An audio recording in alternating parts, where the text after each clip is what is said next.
observations and photos of the surface.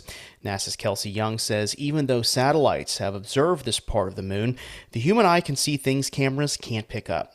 We understand, what it's made out of. We understand the topography, but we don't know what the crew are going to see in these specific illumination conditions from a scientific perspective, and that's exciting. The crew is expected to observe about 35 geological features, snapping thousands of photos. At the end of the flyby, the crew will begin its journey home.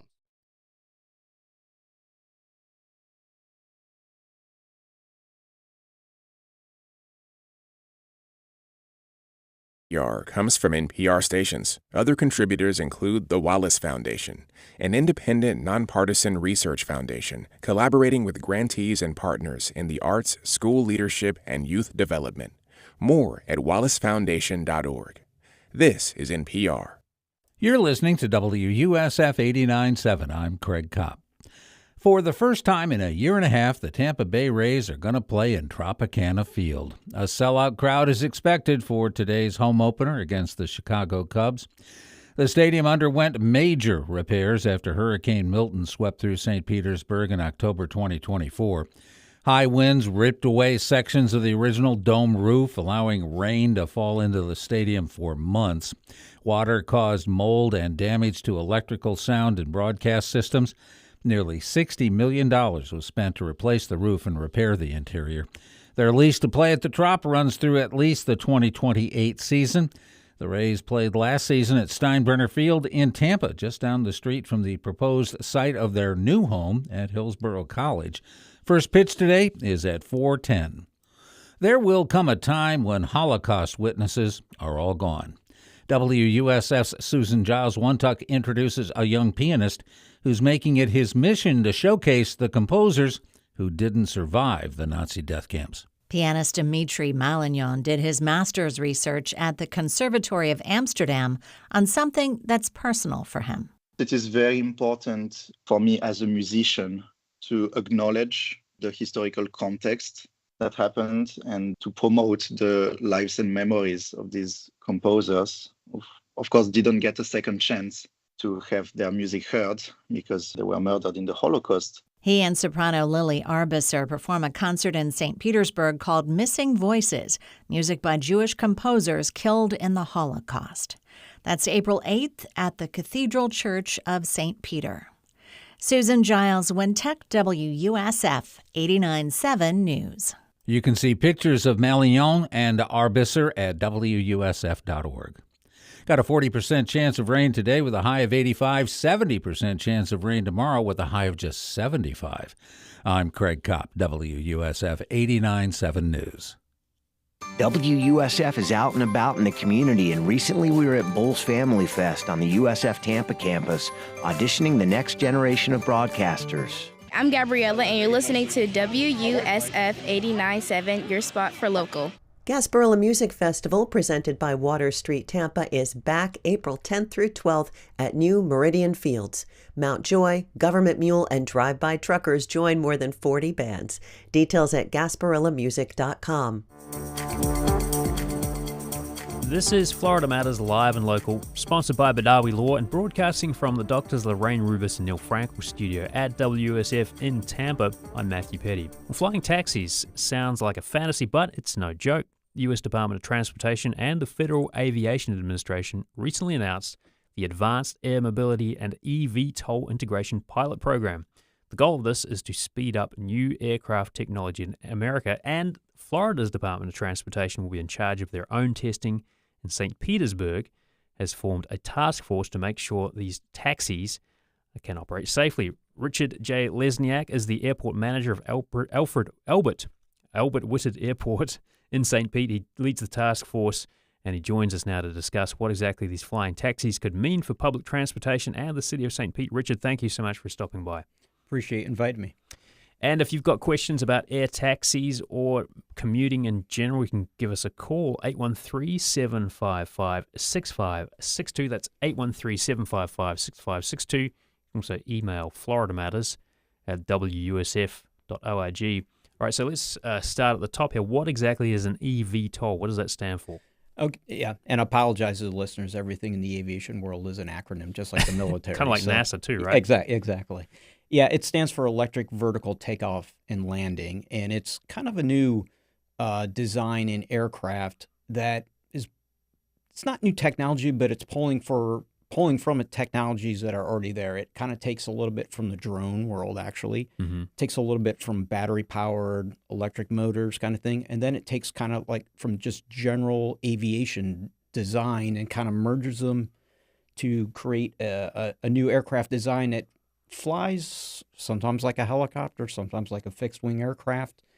The initial versions of this will be piloted, and they'll operate in airspace no different than any other type of regular aircraft. But the longer term vision is that these become autonomous. So that's kind of the long term goal. Now, you've seen these in operation, but you actually haven't sat in one. What do they look like? Well, so it depends. Every manufacturer is kind of a slightly different design. And I should note that this is a global phenomenon. Sure. It's not just here in the United States. And the one I happen to see, Tampa International Airport, our friends over there had a company called Volocopter brought one of their aircraft in and did a demo flight with that. Now, that one looks somewhere between like a helicopter and a drone, but if you look, there's three big companies in the United States, probably Archer, Beta, and Joby are the three leaders right now. And if you look at all their designs, they all look a little different. So the Volocopter looks radically different than them. So each one's got a little variation on it. Any of them headquartered in Florida? None of them are headquartered in Florida, but Florida, I think, is going to fit predominantly in their plans due to population, metropolitan areas. We got multiple ones, and just the weather down here and stuff. So why St. Pete? Like, why is this one of the airports that you're testing these platforms? Yeah, so basically, city leadership, this got on the radar of our city council, and ultimately the mayor and our city council decided to form a task force. And the task force spent about 9 years evaluating it, the advanced air mobility, and to see how it would be integrated, what the city should prepare for. So you've already got 9 years under your belt with this? I'm sorry, 9 months. 9 months, okay. Yeah, but about a year. Okay. Yeah, but this has been, the state of Florida through the FDOT has been probably seriously looking at this, I'd say, for the last 3 years. It's really become. So, yeah, so the city put this task force together, and at the end of their process, they provided a list of recommendations on how the city should prepare itself for this. And utilization of the Albert Wooded Airport, which is the one airport we're located right in downtown St. Pete, is being looked at as kind of the first step in that. Advanced air mobility has slightly different applications for the technology, but I think the air taxi realm is what seems to capture most people's thoughts about this. And so where this concept or use makes the most sense is going to be in your bigger metropolitan areas. The technology right now, because it's battery powered, is somewhat limited range wise. So I think the thought is initially this is going to be like an intra-city type thing. So say, for example, you could have a route from Albert Wooded Airport to Tampa International Airport. Are there any rules about flying over water with these things? Right now they would have to meet same rules as any general aviation aircraft that's flying in the airspace. Again, they'll operate just like a regular aircraft would. The only differences are just battery electric powered versus gas or jet fuel powered. Yeah, I guess there's maybe some kind of level of comfort in thinking rather than just one set of rotors above you, there's like 4 potentially, or maybe more than that. Some of them have even more than that. Yeah. Again, if you look at the different designs, you'll see there's just a wide variation. Some of them actually have wings, so that kind of components. Some are just all rotors. So it just really depends. If you're just joining us on Florida Matters Live and Local, we're talking with Richard J. Lesniak. He's the airport manager of Albert Wooded Airport in St. Petersburg, leading the task force looking at advanced air mobility, electric air taxis, so to speak, and plans to test them out in St. Petersburg. All right, so what happens next? Because it sounds like there's still a little bit of planning to happen. How soon are we going to see these things buzzing around the city? So I think that's the That's kind of the $1 million question. I think you alluded to the FAA's pilot program. The state of Florida was selected. Florida DOT is going to lead that effort, and they established a test facility out at what's called the SunTrax facility. It's located in Auburndale. Right, and this is where they test like other forms of autonomous vehicles, like ground-based vehicles. Correct. Yeah. They've actually constructed a vertiport, and they have plans to add a second vertiport and a runway. And I think what they're looking is to start kind of testing promotion that site and then kind of expanding out. Governor DeSantis did announce a plan to put like highways in the sky that would link different metropolitan areas. And but there's another thing on this. None of these operators have gotten their certification by the FAA to fly yet. So I think that's going to be a big part of this as well. The last couple of years, this timing is kind of been slipping a little. It's like, okay, we'll be certified in 6 months. Well, no, it's going to be next year. So I think that's a really big part of the what's going to determine when we'll fly. So I think under these tests, it's going to be testing, promotion, but they're not going to be officially flying. So I don't think by the end of this year you're going to see the sky full of air taxis. I think that's still a little further down the road. I should also say that I think where you'll actually see them first is going to be in the biggest metropolitan areas. So probably like New York City, Los Angeles. In fact, one of the operators, I think, got a contract, and they're going to operate the heliports in like Manhattan. And there's already a helicopter market there. Yeah, air taxi market. So you're just swapping the type of aircraft used. So I think it'll start there first, and as it catches on, then it'll start spreading on to the other cities and the smaller cities. Got an email here from Addison in Tampa who writes, I would like to operate one of the new flying taxis in the Tampa Metro. How does one go about getting licensed, certified, and insured? A little bit in the weeds, but what about that?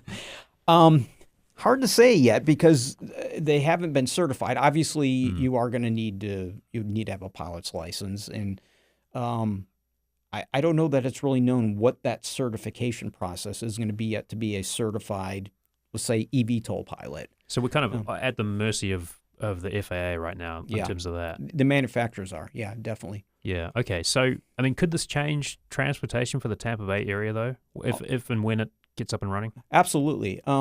The key to it, though, I think is going to be at least looking at it in the air taxi realm. Keep in mind these aircraft are going to be used for multiple applications: law enforcement, search and rescue, cargo delivery, a whole bunch of things. But in the air taxi realm, the key is going to be having an actual network. Like I said, great to have Albert Whitted to Tampa International Airport, but that's kind of limited. You want to make sure you have sites strategically placed around that makes it broad enough and wide enough that people can see the accessibility of it. And there's also the question of cost. How much is it going to cost to ride one of these things? A lot of people have said it'll be like maybe typical to like taking an Uber Black. I don't know if that's going to be the case. We don't know yet because they haven't started operating. But I suspect, like most new technologies, as it gets integrated and gets more mass acceptance, the cost will come down as it becomes more accepted. All right. So just in the last 30 seconds or so to recap here, we're probably not. I mean, are we going to see any vehicles being tested per se at Albert Whitted in the near future? Yes, that is possible. In fact, there's going to be a symposium that the FDOT is putting on next month at Embry-Riddle, and I believe it's going to be about how they're going to be implementing the testing and promotion in regards to this federal EIPP program. So it's suspected that you're going to have they'll start setting up test routes, and certainly we would like to, speaking for the city or Albert Whitted Airport, we would definitely like to be part of that initial process. Okay, so a little bit of wait and see still. Yeah. I think by the summer though, I think things will solidify itself. You'll have a better idea. More clear. Yeah. Well, Richard J. Lesniak, Airport Manager of Albert Whitted Airport and Staff Liaison to the City of St. Pete's Advanced Air Mobility Task Force, talking all about EV tolls or electric air taxis. Thank you so much for stopping by. Pleasure. Well, coming up next, we're talking about the bills Governor Ron DeSantis is signing. What do you think of them? You can call and let us know, 813-755-6562, or send us an email, FloridaMatters@WUSF.org. We're back in a moment with more on Florida Matters Live and Local. Stay with us.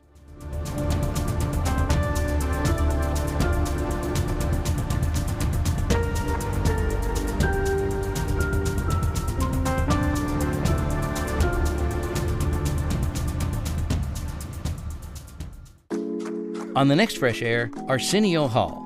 The late-night host gave hip-hop its first home on television, sat with Magic Johnson as Magic told the world he had HIV, and helped propel Bill Clinton to the White House with one saxophone performance. Now he opens up about why he walked away from the biggest dream of his life. Join us.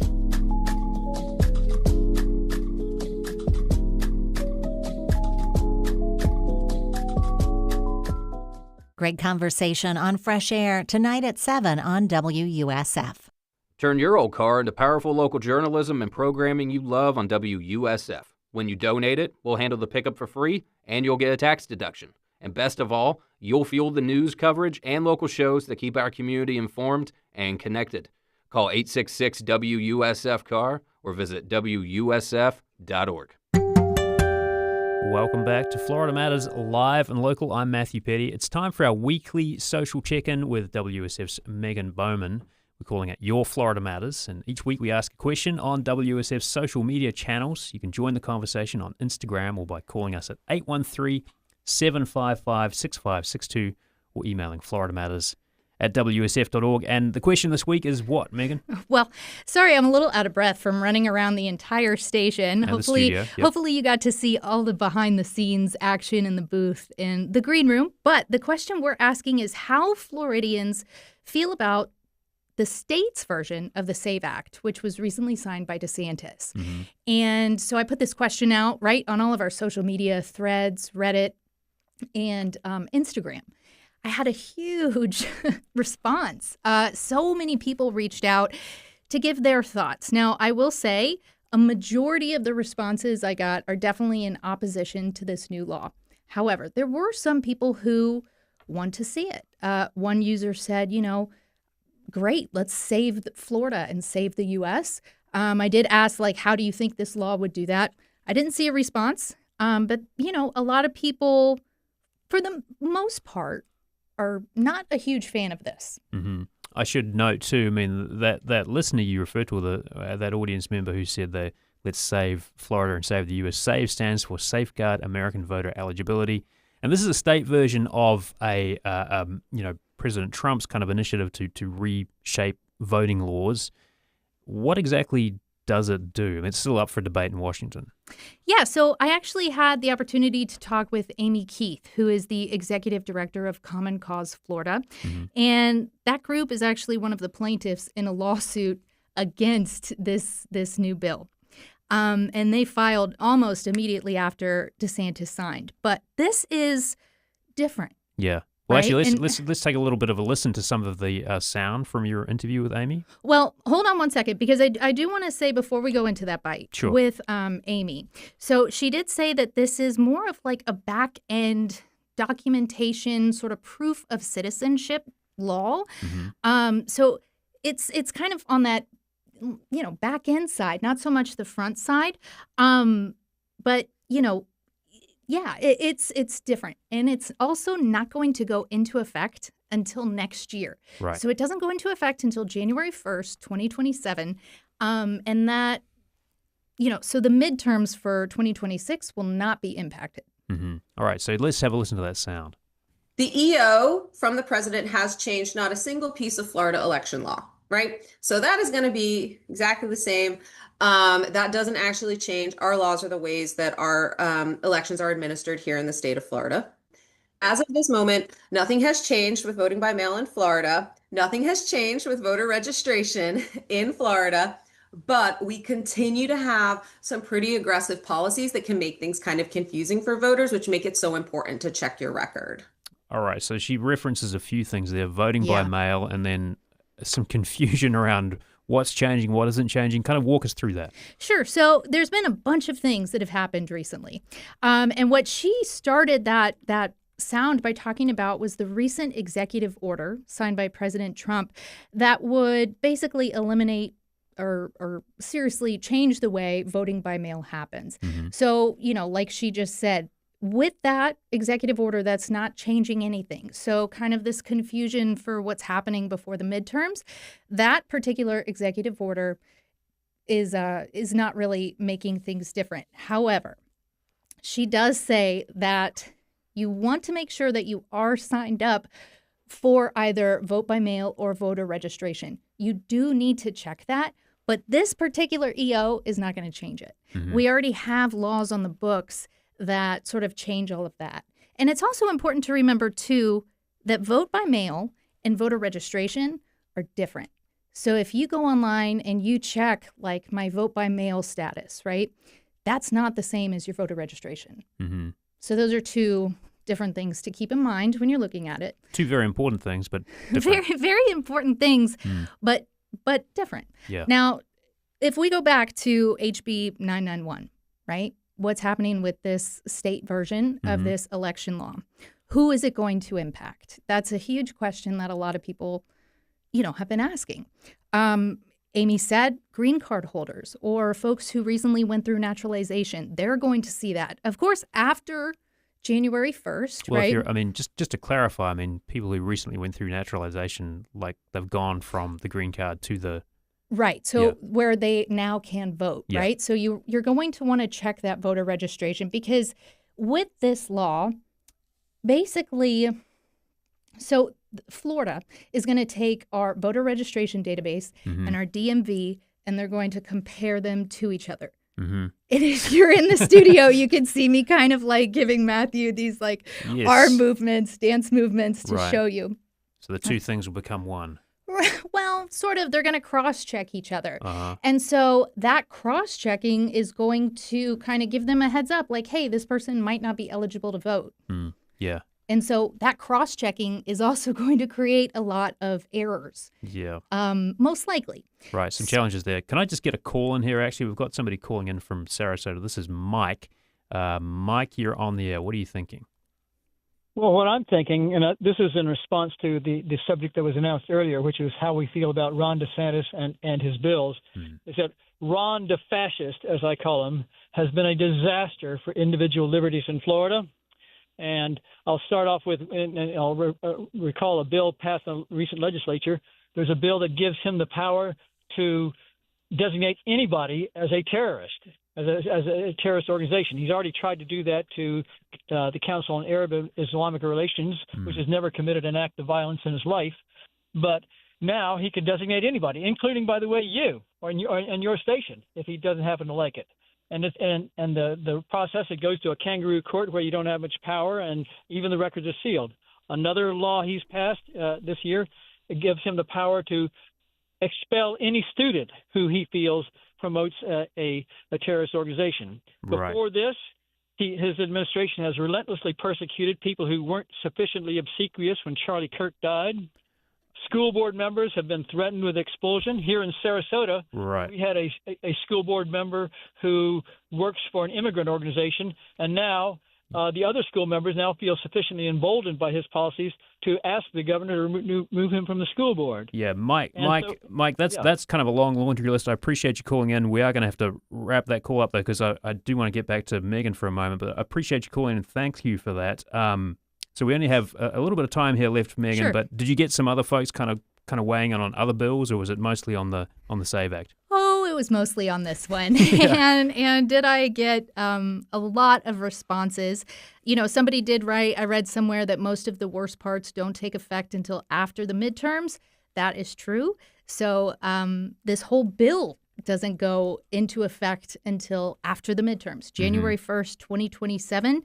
But it sounds like the important thing is you got to check your voter registration. Yes. You got to check if you're voting by mail, you got to check you've got those kind of details lined up properly. Yeah, I mean, and I think that's the most important. Do the due diligence now, right? Mm-hmm. Make sure, where are you? And you can actually go to, let me find that website. I believe it's registertovoteflorida.gov. Mm-hmm. And you can go there and you can request an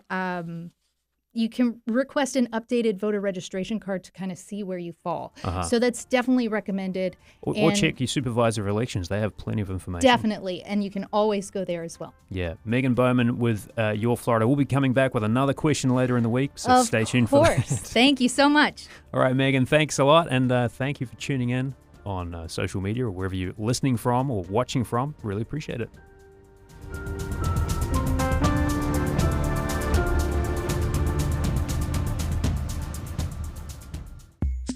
I'm Scott Tong. A U.S. fighter jet shot down over Iran as the U.S., Israel, and Iran trade missile and drone strikes. 5 weeks into the war, how the military campaign is going, and whether there's progress on the indirect talks to end the conflict. Next time, Here and Now.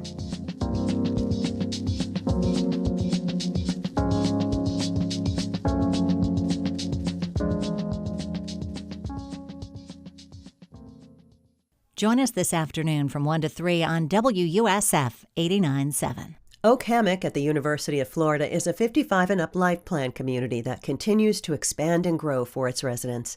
With plenty of amenities and opportunities to flourish, the next move is always yours.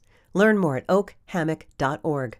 This is WUSF, your spot for local healthcare news. Read more at wusf.org/health. Welcome back to Florida Matters Live and Local. I'm Matthew Petty. Last week, a 1-year-old in Winter Haven died after being found in a car outside her home. It was 83 degrees outside at the time, but it's unknown how long the child was inside the car. This is the first child to die in a hot car in the United States this year. Cars get hot within minutes, although experts say a child can die even when it's 60 degrees outside, so when it's not even a particularly warm day. But joining us to talk more about the dangers of this is Amber Rollins, Executive Director of Kids and Car Safety. Amber, thank you so much for being with us. Hi, thanks so much for having me. We're also joined by David Diamond, who is a Cognitive and Neurosciences Professor at USF. David, thank you as well. You can join the conversation as well. If you've got tips for remembering your kids in the back seat, call us, 813-755-6562. That's 813-755-6562. You can also email FloridaMatters@WUSF.org. Amber, let me start with you. Every year we hear about a baby being left in a hot car. Just how common are cases like this? Well, every year we see about 40 children who die in hot cars, and about half of them are unknowingly left. So in other words, the parent forgot that they were in the back seat or lost awareness of them. And about a fourth of cases happen when a child gets into a vehicle on their own and then can't get back out. So those are the two main situations that we see. Mm-hmm. How long does it take for something to go wrong? I mean, cars, in Florida especially, or any of the states where it gets warm in the summertime, they can heat up pretty quickly when the engine is off and all the windows are up. Yeah, I mean, a vehicle essentially is a greenhouse. So it allows that solar energy to come in, it traps that heat inside, and it heats up very quickly. And when you combine that with the fact that a child's body temperature rises 3 to 5 times faster than an adult, you've got a recipe for disaster in literally minutes. Mm-hmm. So there is no safe amount of time, especially in that Florida heat and humidity, for a child to be alone in a vehicle.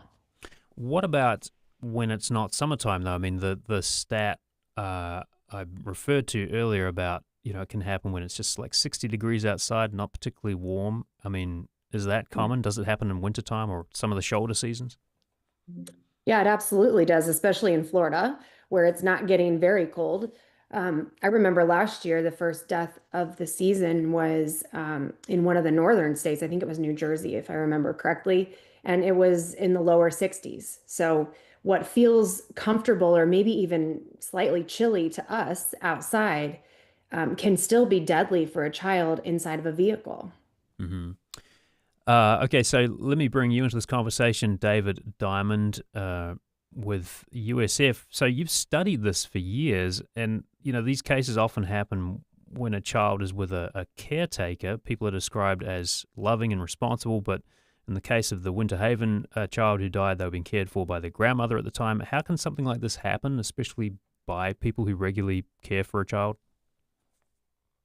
So it's a great question, and it's a challenge to understand how it is possible to leave a child in a car.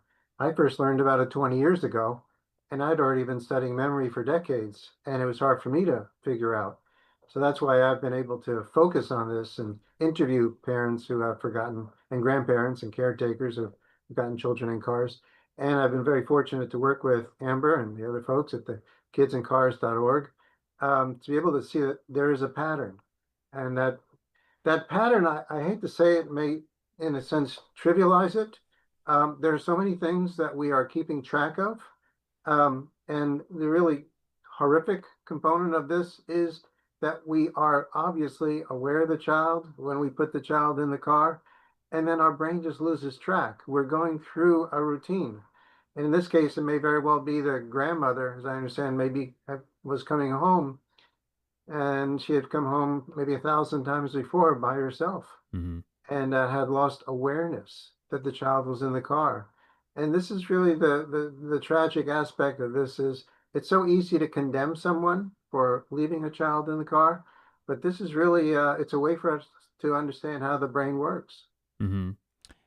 What's changed in the last, in the time that you've been studying this? What are some of the factors that are different from when you started to now? And I wonder if there's kind of changes in technology or changes in behavior you've noticed, and how that's kind of changed, the outcome. With the help of the folks at kidsincars.org, because they have kept track of this for decades, we do see the association then of children forgotten in cars with the development of airbags. And so in the 1990s, what you had was originally children were placed in the front seat. And then when the airbag would be deployed, the children would die. And so that's why now we always put children in the back seat, young children.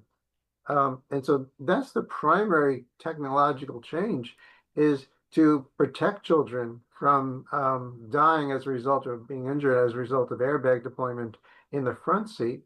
Now the children are placed in the back seat. And if you think about it, now you've got a sleeping child out of sight facing away from the driver. It's just so easy to lose awareness of the child. Mm-hmm. If you're just joining us on Florida Matters Live and Local, we're talking with David Diamond. He's a cognitive and neurosciences professor at USF, and Amber Rollins with Kids and Car Safety, talking about the dangers of leaving a kid in a car, in a hot car, as the weather begins to warm up, heading into summertime. We've already registered, tragically, the first death of a child in a car in Winter Haven not too long ago. And it was an 83-degree day, but it can happen even when it's in the 60s outside. Amber, what exactly happens to a child or to anyone when they're in a hot car too long? Like what is it that is the kind of the deadly factor there?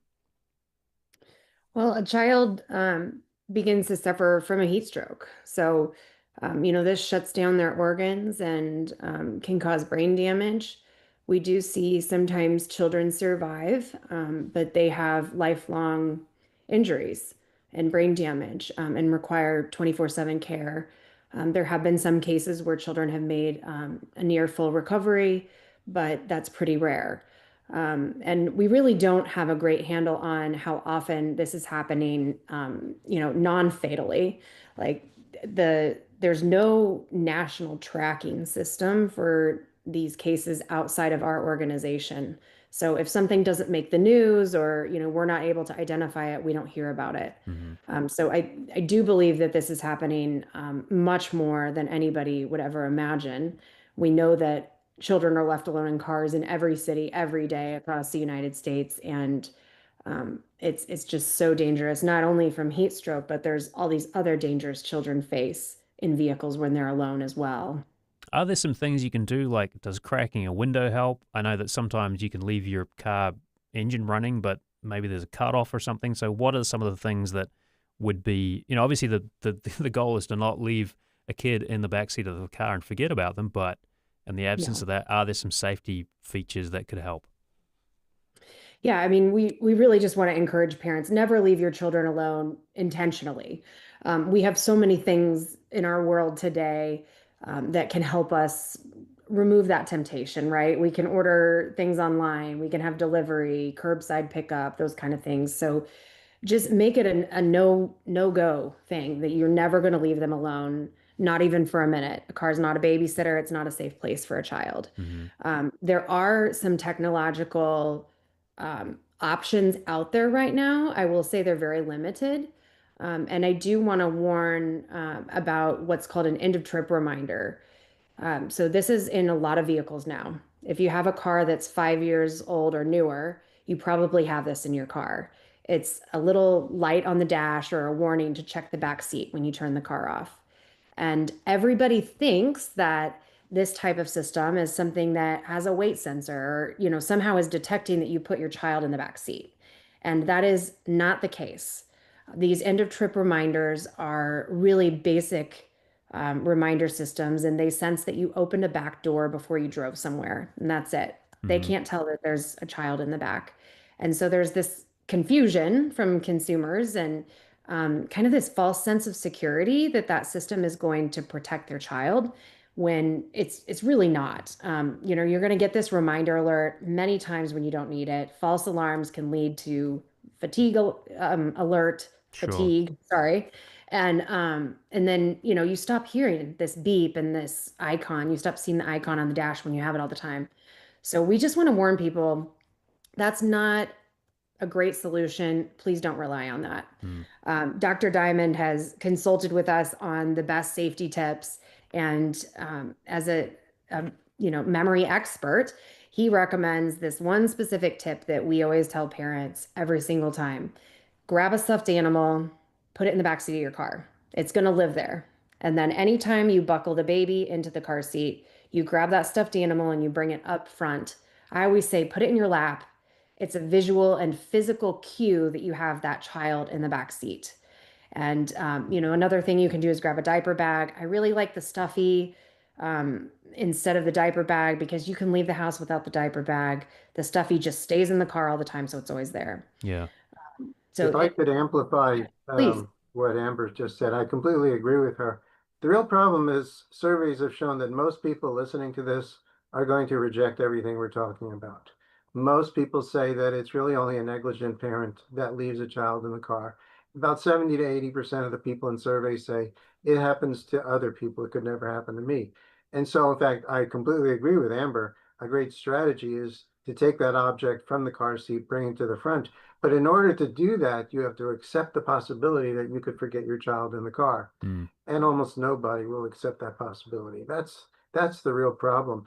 And the interesting thing is, we're all forgetful. We all forget important things, but we're in such denial about children. We can forget keys, we can forget people's names, we can forget all kinds of things, but people will say, I would never forget my child in the car. Therefore, I'm not going to take a stuffed animal and put it in the front seat because I won't forget the child.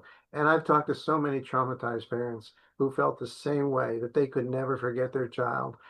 And then, in fact, they did forget their child. So I want to completely agree with Amber, but also emphasize it's just a part of being human. We have this magnificent brain, but it's terribly flawed. And we can forget some really important things, such as the fact that there's a child in the back seat.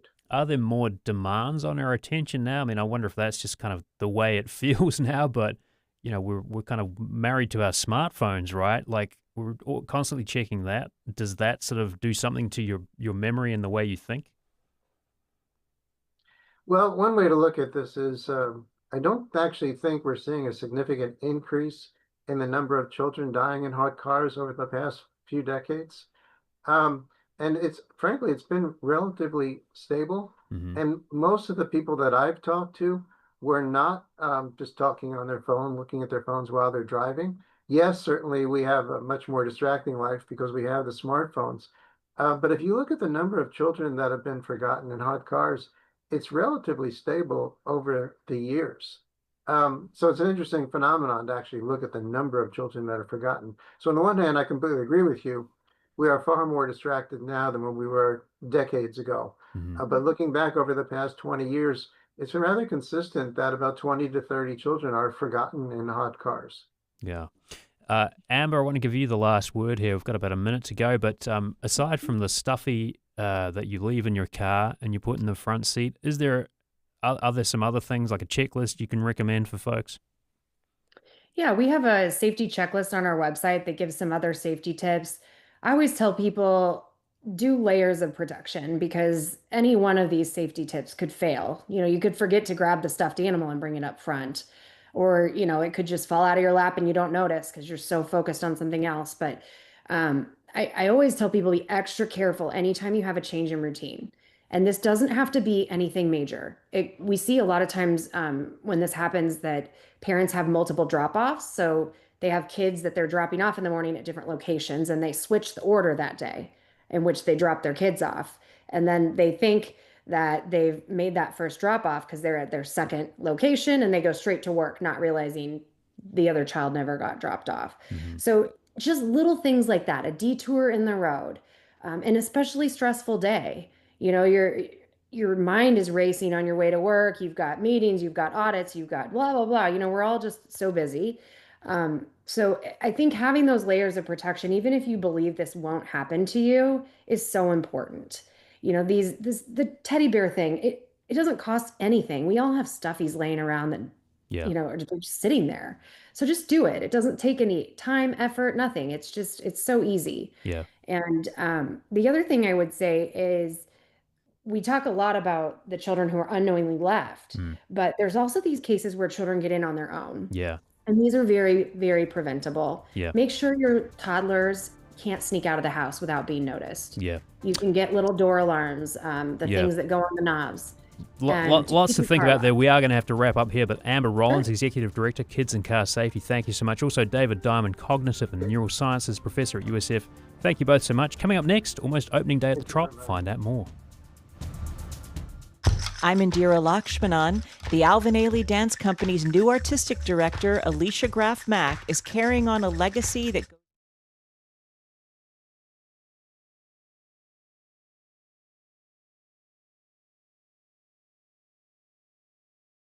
culture means to America as a whole. Next time on Here and Now. Join us this afternoon from 1 to 3 on WUSF 89.7.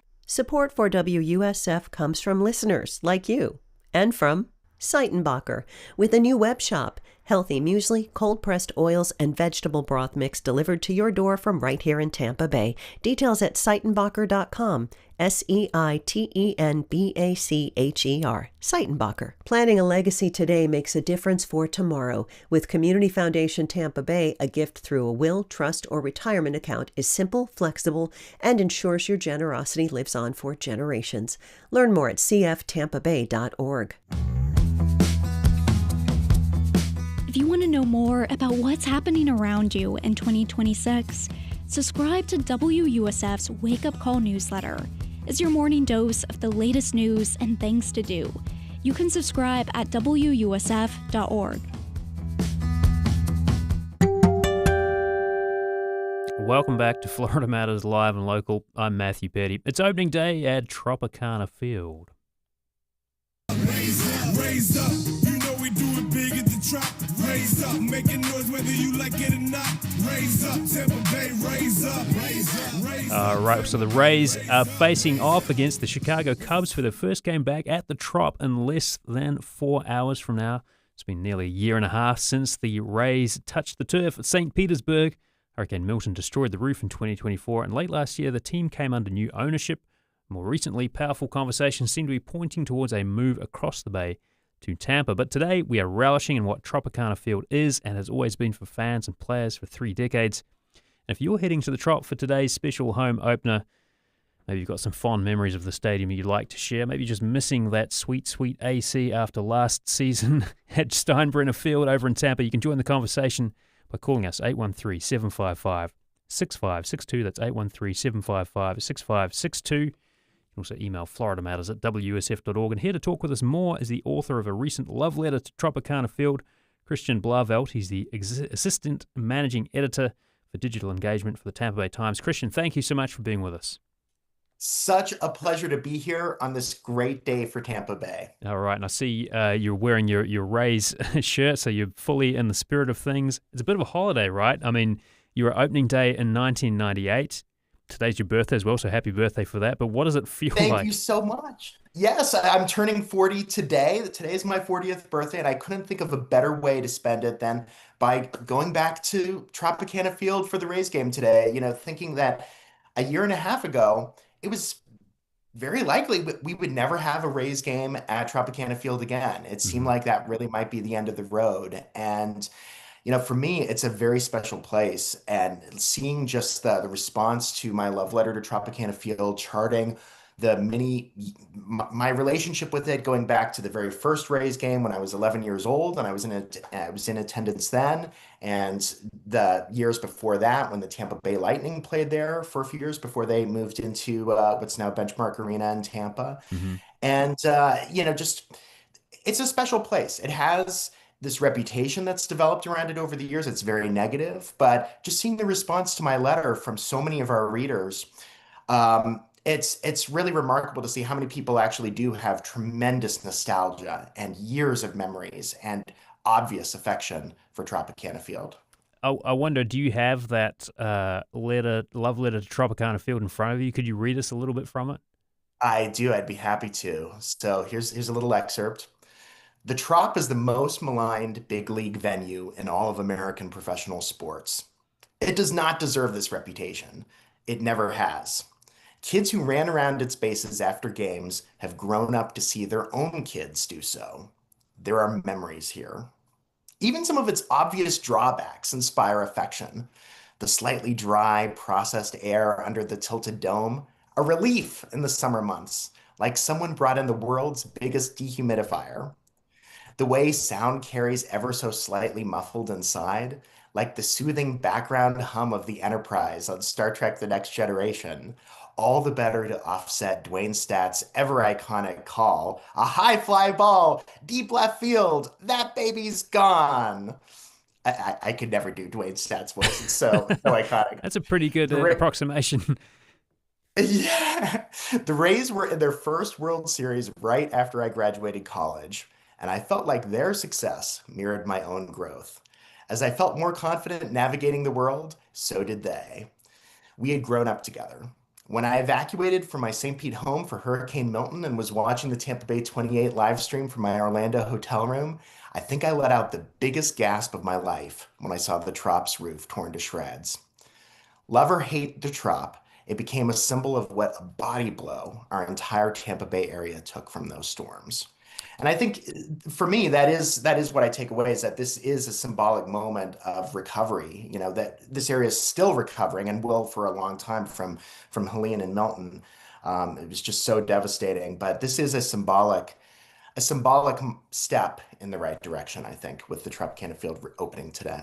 If you're just joining us on Florida Matters Live and Local, we're talking with Christian Blauvelt. He's the Assistant Managing Editor for Digital Engagement with the Tampa Bay Times, talking about the Trop. They're back on home turf this afternoon. If you're heading to the game, maybe you've got some thoughts to share about it. Maybe you love the Trop. Perhaps you have some other thoughts about the Trop, looking forward to them moving across the bay or wherever they may end up. Give us a call, 813-755-6562 is the number. You can also email FloridaMatters@WUSF.org. I mean, that kind of image of the Trop with its roof and tatters, it was such a kind of a powerful blow to the city and very symbolic of what all of Tampa Bay went through in 2024. But I heard something interesting on the Bay Blend as I was driving in to work this morning. Parts of that shredded stand or the shredded roof are kind of incorporated into the team's uniforms this year. That's exactly right. So the players have an advertisement on their sleeve for We Bowl, and underneath that, it's not visible, but it's underneath. It's between the pieces of fabric in their sleeve. There's a little circular cutout from the old roof, and it's not visible because who knows how what the integrity of that material will be after all it's been through, but it's there, and and you can see just the little faint circular outline of it, so it's there. Each Rays player is wearing a little bit of the old Tropicana Field roof. Do you have any idea how the players feel about Tropicana Field? I think that there's mixed feelings, because I think most of the negative reaction, if anything, over the years has just been due to the lack of attendance. the feeling that, wow, I wish that we would have more people here cheering us on. I think that's the real sentiment from the players more than anything. So when there have been those moments throughout the years, thinking of the 2019 Wild Card Series, it was electric. The stands were packed. Obviously, the 2008 World Series, incredible. I think there were those moments then, like, oh, this place really can have extraordinary energy. And I think then the players this year are relieved to be back at Tropicana Field after what I call the annus horribilis of their year at Steinbrenner Field in Tampa. Yeah. Just the heat, the humidity. It was some of their worst gameplay in almost 20 years. Today's game is going to start with St. Pete, Mayor Ken Welch, and Tampa Bay Jane Castor throwing the first pitch. I'm not quite sure how that's going to work technically, but what's your takeaway from that? It's great to see unity, between both sides of the bay. And, for me, even though I love the Trop, I recognize it's a 36-year-old stadium. At that point, most stadiums are looking to be replaced. So the key is just for the Rays to stay in the area. As a lifelong fan, I got to tell you, so I'm such a fan. Here's my seat cushion from the original inaugural Devil Rays game on March 31st, 1998. Advertisement for GTE, defunct company, became Verizon. And, so for me, it's just most important that they stay in the Tampa Bay area. And whether that's St. Peter, Tampa, it matters less. It would be much worse if they left the States or went somewhere else. So, I think having cooperation between the two mayors is a great thing. Funding in Hillsborough County has historically been challenging. Yeah. So we will see. There's expected to be a vote, in the not distant future, possibly by April 15th, about exactly, how that funding will materialize. So we'll see. What are some of your favorite memories from the Trop? Oh gosh, I mean, there's so many. I think it's just. The feeling that even when the stands aren't packed, the people who are there are really the diehards. If you're going to support a team when, it's not just a bandwagon thing and you're going there because you really love it, that the people who are there are going to be really into it. And, so I mentioned even in my love letter about how, there's certain traditions that have developed when there's a thunderstorm during the game and you can hear the thunder outside and it reverberates through the dome, like the roof of the dome is almost like the skin of a drum. A Let's Go Lightning chant will start, supporting our hockey team. Yeah. Does that confuse the opposition at all? It's so funny. I think the opposition is often confused at Tropicana Field, certainly when they're staring up into the baseball-colored roof and unable to find a fly ball. There's definitely a lot of moments of being confused there. The complicated rules with the catwalks. If you hit one, it's a home run. If it's another one, it's a dead ball. It's there are a lot of confusing things like that, but it's part of the charm. It's part of what makes it unique. And I have no doubt that the next stadium will be fantastic, but I don't think that we need to, celebrate its arrival someday by denigrating the experience at Tropicana Field these past 28 years. And it sounds like, it's going to be here this season. There's still some more life left in it, and who knows, it could get extended a little bit, right? There's no lease extension agreement in place yet between the Tampa Bay Rays and the city of St. Petersburg for the Trop. They're really committed to the idea that the new ballpark in Tampa will be open in 2029. That seems a highly ambitious timeline. As Ken Babby, the CEO, said, perhaps it's even audacious. But it's possible. But if it doesn't happen, certainly I think a lease extension would be the natural outcome. Yeah, parking a lot opens in a few minutes. Are you going to be one of the first there today, Christian? Oh, I am, absolutely. And I have more memorabilia here. I've got this is every member of the inaugural squad of the Devil Rays in 1998 signed this. So you're showing up a bat there. Wow. Yes. This is a bat from the first season, signed by every member of the squad. I've got a little baseball as well for the 1998 inaugural season. Oh wow! And so obviously I won't be bringing these with me to the game, but I'm looking forward to stocking up on some additional swag today, getting some new gear, and just seeing what all the refurbishments that they've made over the past year. Yeah. Well, I hope you have a wonderful birthday and really enjoy opening day at the Trop today. Thank you so much, Christian. It's a pleasure. Play ball. Indeed. Well, Christian Blauvelt is the Tampa Bay Times assistant managing editor, and we've been talking with him about his love letter to Tropicana Field. That is our show for today. Tomorrow, we're talking about sociology courses being removed from Florida universities. You can tune in for that at 12 noon. Our executive producer is Grayson Doctor. Our producers are Amelie Horace and Quincy Walters. Engineers Jackson Harp, Gio Garvin, and Blake Bass. Jackson composed our theme music. Warren Buckholtz handled the video today. You can subscribe wherever you get your podcasts and watch on WSF's YouTube channel. I'm Matthew Petty. Thanks for listening and watching, and we'll see you tomorrow.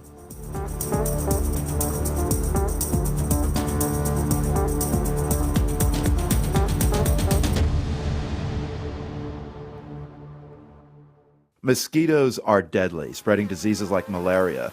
It follows that